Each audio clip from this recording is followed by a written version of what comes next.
football. It's personal between me and you, and I'm going to do you some serious harm, you big stiff idiot. The untouchable True School Sports Empire proudly presents something the boxing game's been missing. Hey, what's going on? It's your boy BT, and I came here to talk some boxing with the thousands of True School Sports subscribers. Alright, so I really wanted to talk about this because I was looking at the undercards for this weekend because I'm trying to stay on track of boxing the same way you guys are. So let True School Sports be the place for the boxing fan, you guys, the viewers, can stay up to date with boxing, you know, all around the board, from the main events to the undercards, just everything, right? So I was looking at the Showtime card, you know, the Brian Mendoza, Sebastian Fundora undercard, which, by the way, what a fight. Like, Brian Mendoza slowly but surely becoming, you know, one of the, you know, he's really improved a lot under Ismail Salas, and he works so hard. I know the guy. I think he's a live dog against Sebastian Fundora. It's gonna be a tall task, both literally and figuratively speaking, but gonna be a great fight, you know. But on the undercard, the other Fundora, you know, Gabriela Fundora, she's gonna be fighting Maria Santizio. Now, you guys may remember Maria Santizio. She was the opponent that Seniesa Estrada fought in December of 2021, and I went to that fight. It was on the undercard of Gabriela Ramirez versus Seniesa Gonzalez in San Antonio, and that was the fight where Seniesa Estrada dropped Santizio out of the orthodox stance and then stopped her in the southpaw stance. She literally dropped her ass in both stances, and it was a pound-for-pound performance. It was probably the best performance of her career to that point, right?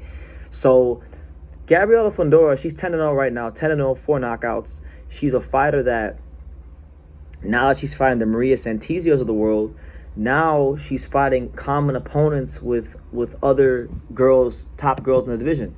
Like I mentioned earlier, Maria Santizio has fought, you know, Seniesa Estrada. Mauricio Santizio has fought Annabelle Ortiz. So with that being said, and with that being established here on True School Sports, obviously Gabriela Fundora has to do her job. She has to go in there and beat Maria Santizio, but she's expected to beat her because Gabriela Fundora is looked at to be a creme de la creme, top shelf fighter in the women's flyweight division.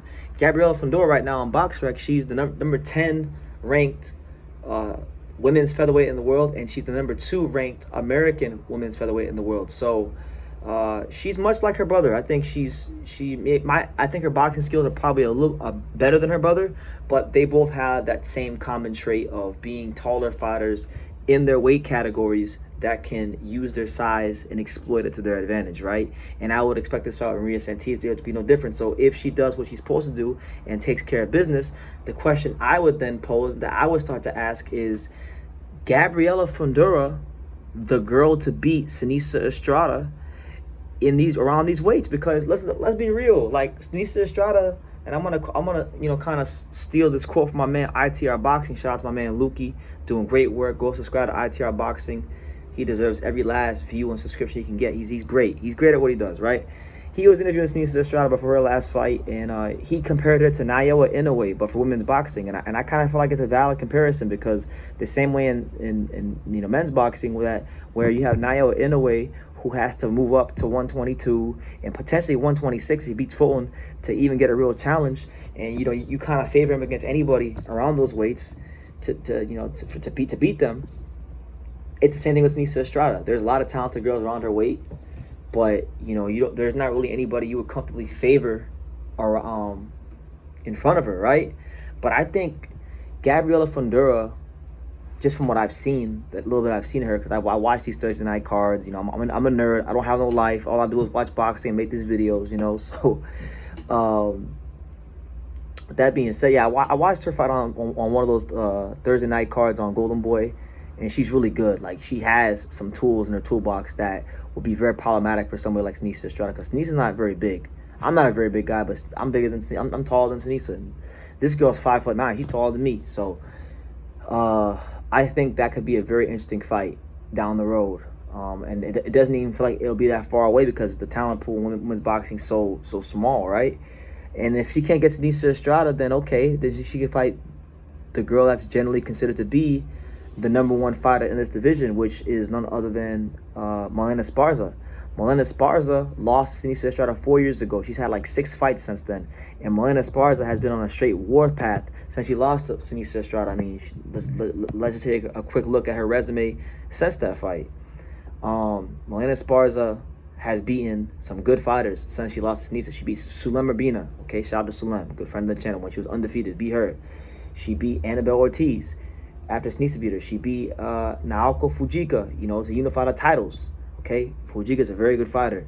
And then she beat Eva Guzman, who was 19-1-1. So she's a good fighter, really good fighter, top fighter, very good fighter. I don't know if she's great. I think she still needs to beat Seniesa Estrada to prove that she's truly a great. But a USA Olympian, done a lot in the sport, accomplished a lot in the sport, and I think Gabriela Fundora is coming for everybody. Like, truth be told, from me watching her fight, from everything I know about her, I just think, like, if you're Seniesa Estrada, if you're Marlen Esparza, if you're Yoka Valle, if you ever plan on moving up, anybody who's at 108, 112, 108, or even 105 who plans on moving up to 112, they're gonna have to come see her. Kania Enriquez, Arlie Musino, all these girls, they're gonna have some serious problems with him, because this girl's coming. She's the real freaking deal, and she's much like Sebastian. Sebastian, mild manner, calm, all these things. But when they get in the ring, they're just a pain in the ass, an absolute pain in the ass for their opponents. So yeah, just wanted to highlight Gabriela Fundora, because I think she's definitely someone in women's boxing to look out for, that right now isn't getting talked up enough, even though she is Sebastian Fundora's sister. So hopefully Showtime can get her on TV, because I think she's TV worthy, just like her brother. So yeah, that's what it is. Gabriela Fundora, the woman to beat Seniesa Estrada and Marlen Esparza. Let me know what you guys think in the comments down below. Make sure you take the time to subscribe, and like I say in every single one of these videos, you can love me or you can hate me, but I'm just a kid from Dang. So until next time, take care, guys. Thank you for watching another video on the untouchable True School Sports Empire. For more great boxing content just like this video, click right here and make sure you subscribe. Much love from sunny South Florida.